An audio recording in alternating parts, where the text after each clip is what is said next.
Beneath the hood stood a figure holding a strange vessel that emitted a soft glow. The events took place in the kingdom of Friends, a land where true power belonged to mages and where a long struggle for the throne had been raging. In the throne hall, a young prince gave a dark command. His loyal followers welcomed these words with approval, already seeing him as the future ruler. He demanded the complete destruction of his rival house. However, one of the guards suddenly hesitated. A chilling sense of danger reached him too late. The mysterious figure already stood above his motionless body. A white-haired man calmly addressed the young heir, and the prince froze as he realized that his carefully crafted plan was falling apart. One of the prince's men stepped forward, ready to deal with the unexpected guest. He rushed forward, becoming a blurred flash of movement. The stranger's crimson eyes calmly tracked the attack. The attacker smirked, assuming his opponent was one of those without magic, convinced that a simple ambush could not harm him. But his blade suddenly stopped, caught in a firm grip, and in the next moment an overwhelming force struck him. The prince's champion was slammed into the stone floor and could no longer continue the fight. The young heir watched the scene in disbelief and growing fear. The stranger demonstrated how deadly a perfectly precise strike without magic could be, reminding them that magic cannot erase human fragility, a lesson the prince learned far too late. The intruder himself remained completely calm. The old court mage prepared to intervene. Raising his staff, he gathered lightning while beginning a spell called Jawbreaker. But his incantation was abruptly cut off as a hand covered his face.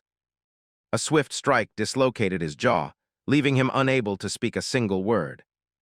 The stranger calmly noted that the mage could no longer cast spells. The old man glared at him with silent fury, convinced that words were no longer necessary. The stranger's crimson eyes narrowed in anticipation as the mage's staff shot forward under magical force, but it proved useless. The warning had been ignored. The prince collapsed in terror, realizing that his last hope had vanished. The stranger calmly asked why he seemed so surprised. In desperation, the heir drew his sword and accused the stranger of being sent by his rival, Heinz. The intruder replied that he had indeed come for him, but not under anyone's command. The prince stared at him in confusion. Then he suddenly burst into hysterical laughter, mocking the very idea that members of the royal family could have true friends. In that moment, the stranger remembered his people, the Galda, whom the kingdom had long treated as less than human. Realizing the situation was hopeless, the prince tried to bargain, offering double, then even triple the payment. But his words were cut short by a decisive motion, and as the prince fell onto the cold stone floor, the stranger made one thing clear: his people were never cattle. Later, the palace announced that the second prince had passed away due to a sudden illness, and a grand state funeral was held across the kingdom. When the long and bloody struggle for power in the palace finally came to an end, a new figure sat quietly in the silence. A young man with light hair calmly read by the dim light of a candle. A familiar silhouette stepped out from the shadows, making his presence known. The young man lifted his gaze and addressed him as Heinz. Heinz admitted that after his brother was gone, he had been certain he would become the next king. He then asked how it felt to finally reach this goal, but added that their true dream was only beginning from this moment. He swore that once he took the throne, he would end the discrimination against the Galda, the people born without magic.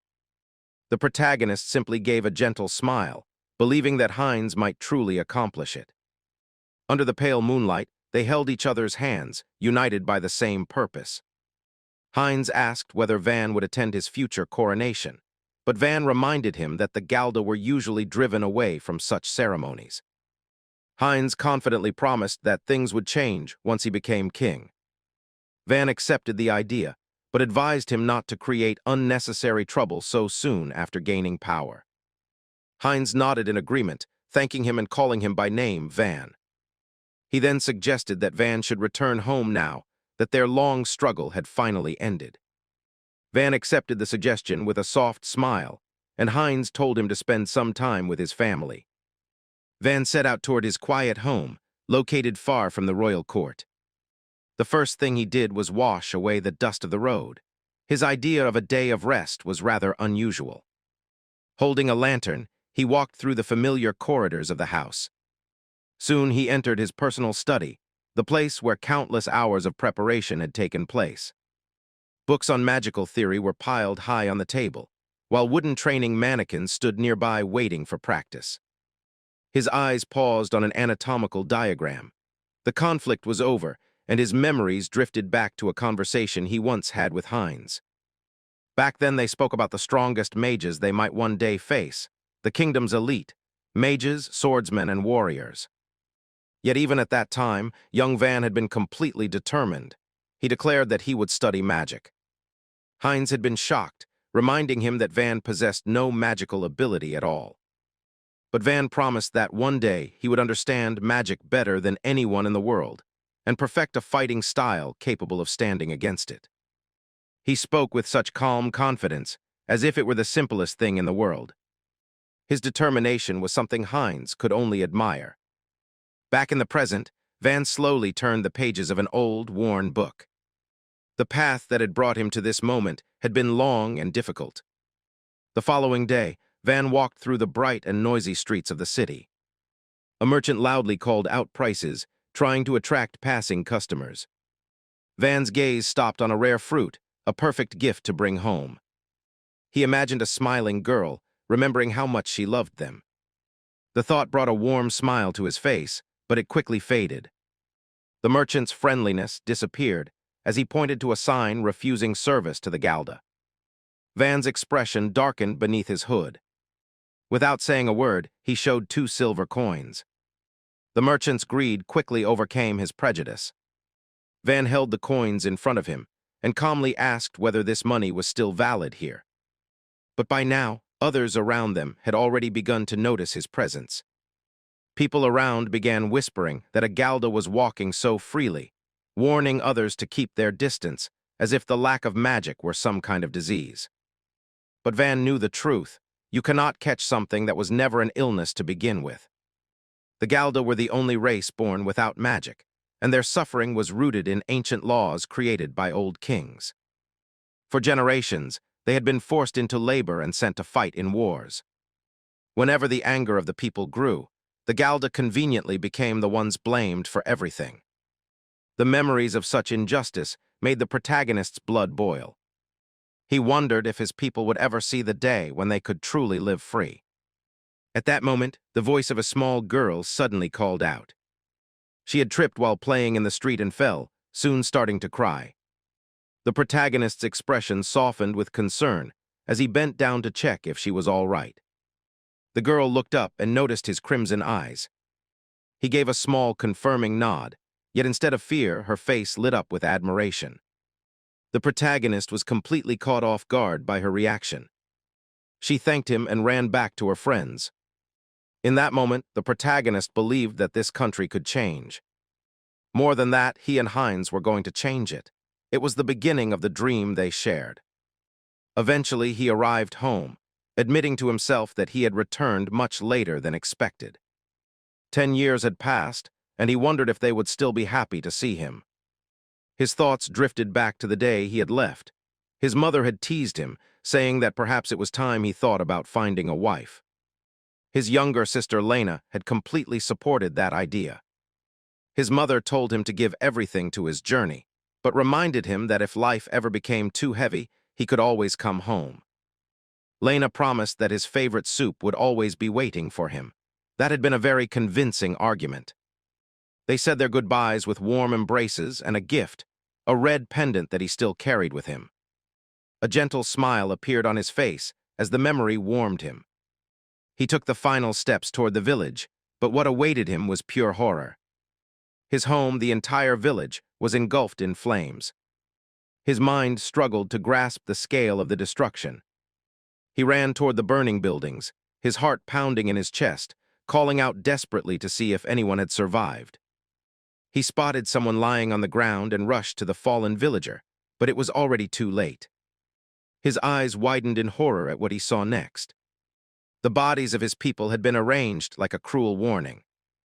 He discovered another victim lying motionless in the grass. His mind tried to comprehend the terrible scene before him. Yet a desperate spark of hope appeared. Neither his mother nor Lena were among the dead. He ran through the flames, calling out their names. From the hill he looked down toward the source of the smoke, and in that instant his world shattered. He could only whisper his mother's name in disbelief. His trembling hand reached forward, unable to accept what he was seeing. She had been turned into a horrifying example for others. A silent scream grew louder in his mind. He collapsed to the ground, his mind refusing to accept reality. But through the despair, a faint voice broke through, calling out to her brother. He noticed Lena lying in the tall grass, wounded, but still alive. She struggled to stay conscious for a moment before collapsing again. The protagonist rushed to her side, begging her to hold on. With the last of her strength, she warned him to run. She said the attackers had been searching specifically for him. The protagonist tried to understand whether this could have been the people of the second prince, but he quickly realized that made no sense. Holding Lena close, he begged her to save her strength and promised he would get her somewhere safe. But then he looked down at the ground beneath her, and with growing horror, realized she had already lost far too much blood. Lena had one final wish. She remembered learning to cook with their mother, and with tears in her eyes, said she had wanted him to try the soup she made. The protagonist could only watch, feeling as if his heart was shattering into countless pieces. A single tear slowly rolled down her cheek. She reached out to touch his face one last time. In her eyes there was warmth and love that surpassed even the pain. She told him that none of this was his fault. With her final breath, her hand slowly fell. The protagonist held her lifeless body, whispering her name into the night.